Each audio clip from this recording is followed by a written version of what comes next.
Hello everyone, my name is Xue Hao. My English name is Alex, and now I live in China. I independently invented a new trade method, exchange trade, which will change the operating model of internet platforms and help us find the new growth points for the world economy. In addition, exchange trade can also improve commodity productivity and transaction quality help us delay economic recession and fight economic crises. The creation of exchange trade theory and the production of PPT teaching video are completely by me alone. However, due to my poor English, I did not display the video content directly, and the PPT explanation sound you heard later is done by computer software. There are two problems with my PPT presentation in English. The first problem, the video won't work well by doing this because my English is not good. You might not be able to understand many of my presentation. The second question, doing this will take me a lot of time. Even introducing a issue of extreme trade requires me to spend a lot of time on speaking practice. Doing this caused me to take me more time to complete the video, and you understand the ad screen trade will also be delayed. Given the depending recession right now, I think we are running out of time. I think it will have been a better option to release ad screen trade earlier. So I chose to write the Chinese PPT and speech, then translate them in English with the help of Google Translator, and finally rely on Microsoft's AI voice software to record the English version of Alice Trade explanation video. Because of the theoretical construction of extreme trade, the writing of relay copywriting, the production of PPT, and the recording and editing of videos are all completed by me alone. So if there are some omissions in some tabs, please forgive me. Please don't miss my video because PPT is displayed by AI. And don't choose to close my video because the wrong words and grammar in the video. Because edge screen trade that invent is really important. It will not only help world to delay the economic recession, help many countries fight the economic crisis, but also help the fund hope when your career is not doing well. Now, let's get started with the body content of the X-green trade. Hello everyone, my name is Xue Hao, and my English name is Alex. I independently invented a method to fight the economic crisis. Alex scoring trade. Please remember the name of this method, because it will be famous all over the world and completely change the world. This video is the sixth in the Alex scoring trade theory series. Irrational Buyers and Click Farms in Traditional After-Sales Survey. In the last video, I used my own original Alex impossible triangle to demonstrate that when there are rational people in the buyer group who pursue economic maximization, traditional after-sales survey will inevitably fail. Although based on this alone, the traditional survey model can be overturned, because as long as the seller cannot distinguish between rational buyers and other buyers, the survey information is bound to be polluted, and the degree of pollution is unknown. In other words, when there are rational buyers in the buyer group, the aggregated after-sales survey information must deviate from the truth, and the degree of deviation is unknown. This also confirms the point I made in the fourth video, that traditional after-sales survey for buyers is inefficient or even ineffective. However, in order to further test my point, I decided to continue surveying other buyer groups to see if traditional survey can gather useful information when it comes to irrational buyers and click farms. 1. Irrational buyer. Irrational buyers correspond to the rational buyers in the previous video, referring to buyers who do not aim to maximize profits in economic activities. There are many reasons for irrationality, which may be beliefs or cultural influences, personal economic conditions, personal emotions, or irrational strategies caused by information asymmetry. There are many reasons why buyers don't seek to maximize profits, and I will categorize these buyers and analyze them in order. I divide irrational buyers into 4 categories according to their characteristics: honest buyers, high purchasing power buyers, emotional buyers, and strategically irrational buyers. Next, I will analyze the performance of these 4 types of buyers in 2 aspects in traditional survey. One is the authenticity of after-sales survey information, and the other is the participation rate of after-sales survey. 1. Honest buyer. There are many reasons for buyers to give up their interests and choose honesty, including adherence to beliefs, pursuit of morality, and cultural influence. I will not focus on the analysis here. Here, I will mainly analyze the behavior of honest buyers in traditional survey. Authenticity of survey information. When honest buyers accept traditional scoring after-sales survey due to their honest nature, they will definitely provide authentic information. Survey participation rate. Honest buyers may not necessarily participate in surveys, and the participation rate is likely to be very low. There is no religion or culture in the world that requires believers to participate in after-sales survey, especially when some sellers will use the information collected to conduct price discrimination and hurt buyers. For honest buyers, it is not their obligation to participate in after-sales survey. Participation may damage economic interests because of insisting on honesty. Not participating in the survey is the best strategy for honest buyers. 2. High purchasing power buyers. Buyers with high purchasing power don't care much about economic gains and losses, but pay more attention to whether the quality of goods and services can satisfy them. If they participate in after-sales survey, they will put more emphasis on their preferences for products. Buyers with high purchasing power are the most worthy of attention of merchants. Investigate the authenticity of information. Buyers with high purchasing power will have no problem with the authenticity of information. They will tell sellers their true thoughts, so that sellers can produce goods according to their needs. Survey participation rate. Buyers with high purchasing power may not necessarily participate in surveys. The time and energy of wealthy buyers are more valuable, and the cost of participating in after-sales survey is also higher. If buyers adopt a strategy of uniformly issuing small rewards for survey users, this strategy will be difficult to attract such buyers. 3. Emotional buyers. Emotional buyers are a nightmare for survey. The specific manifestation is that the survey feedback of such buyers fluctuates greatly over time. They may rate a product highly in the morning, and they will be very dissatisfied with the exact same product in the afternoon. Authenticity of survey information. In traditional after-sales survey, there is no authenticity in the feedback information of emotional buyers. Let's assume that Carter is an emotional buyer. In the morning, you ask him what he thinks of a pair of black sneakers. He might tell you that they are cool. In the afternoon, you pull out the sneakers again. He might tell you how bad these shoes are. Carter's 2 answers are likely to be his true inner thoughts, and the answer is different only because he is in a good mood in the morning and in a bad mood in the afternoon.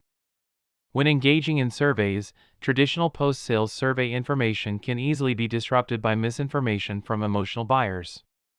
How merchants respond to emotional buyers: either keep them out of post-sale surveys or separate their post-sale survey feedback from other buyers, both of which are hard to do.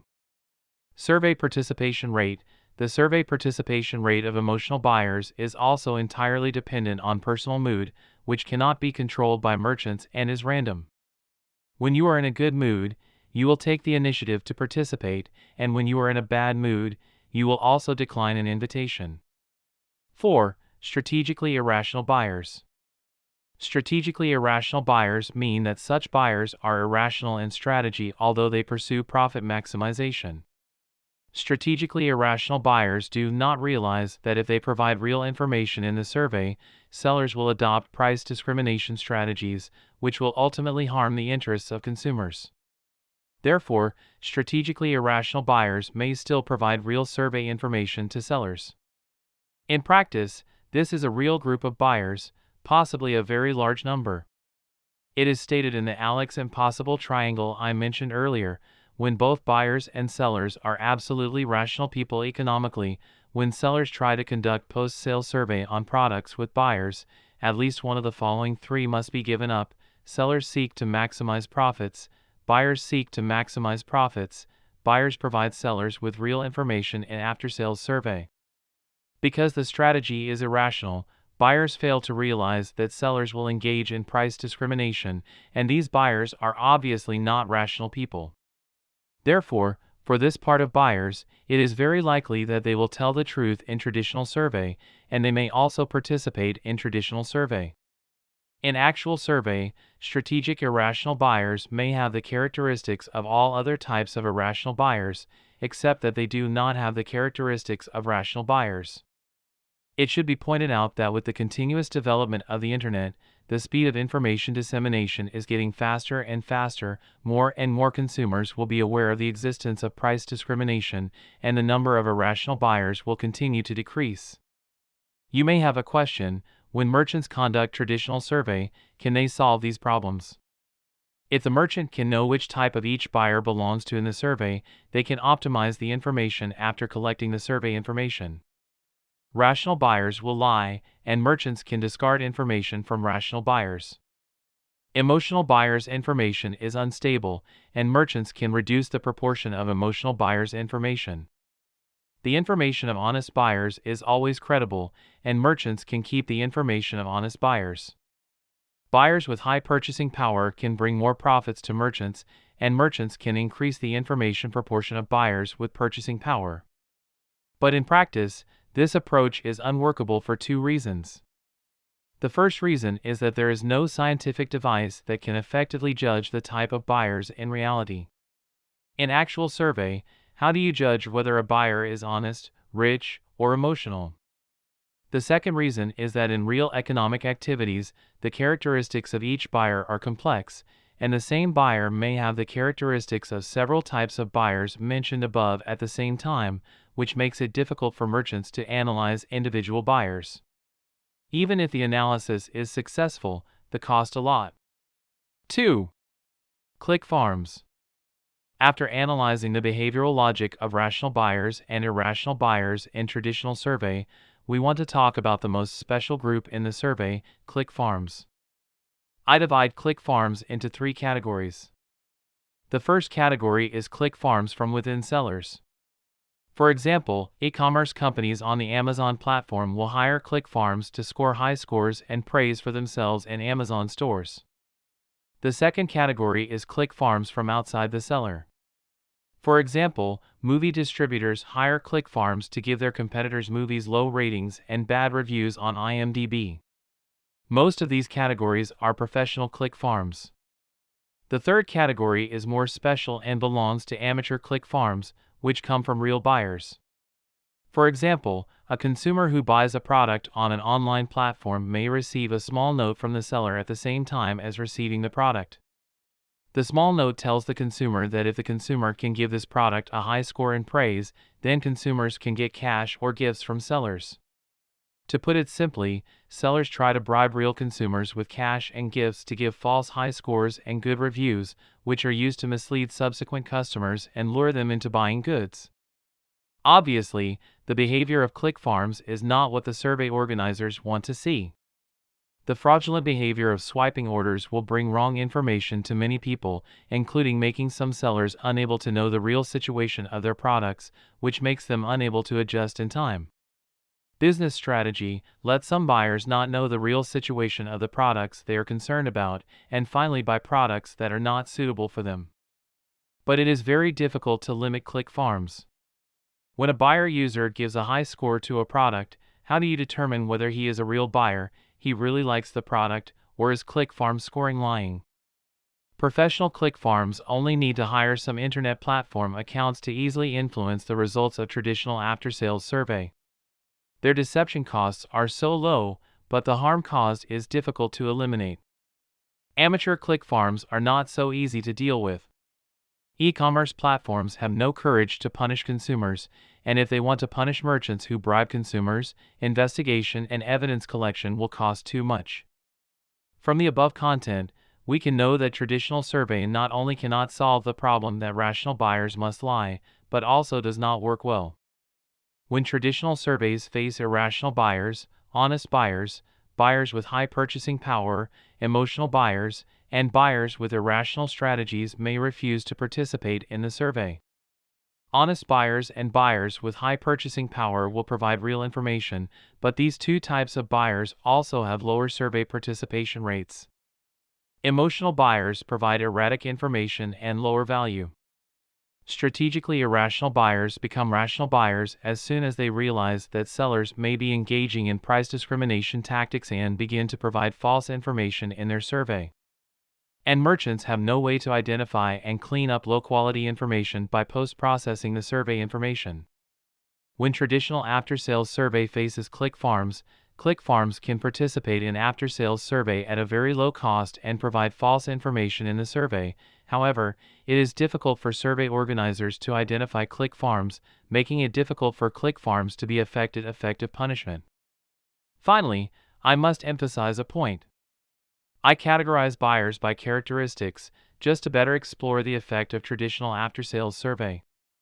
This is different from reality, but the results of the argument are meaningful. We can analyze his strategy in the survey through the characteristics of a buyer. For example, when a buyer has the characteristics of a rational buyer, he will provide false information in the survey. The more rational buyer characteristics he has, the higher the proportion of false information. When a buyer has the characteristics of an honest buyer, he will provide real information in the survey. The more characteristics of his honest buyers, the more real information will be accounted for.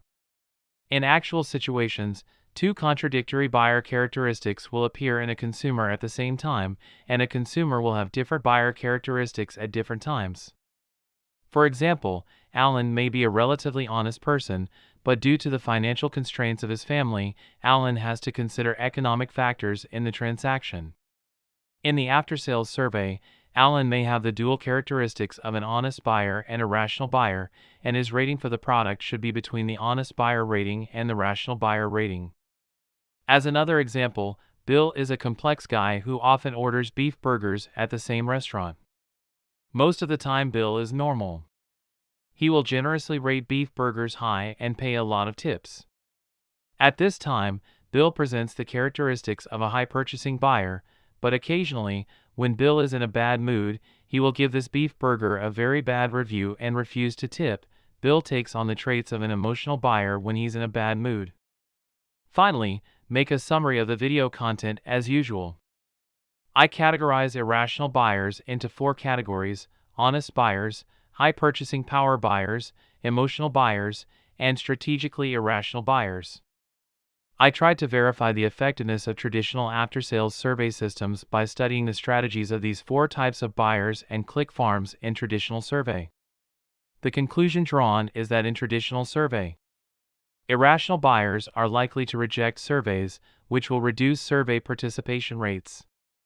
Emotional buyers will provide low-quality information, but the survey organizer has no way to identify and eliminate this information.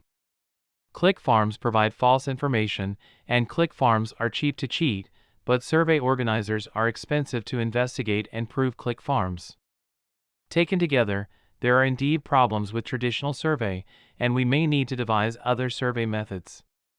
But we don't have to worry too much. When we encounter difficult problems, we should put our work aside and have some fun. Maybe we can find inspiration to solve the problem. Do you remember the content of the first video, where I conceived of a guess the average by looking at items game?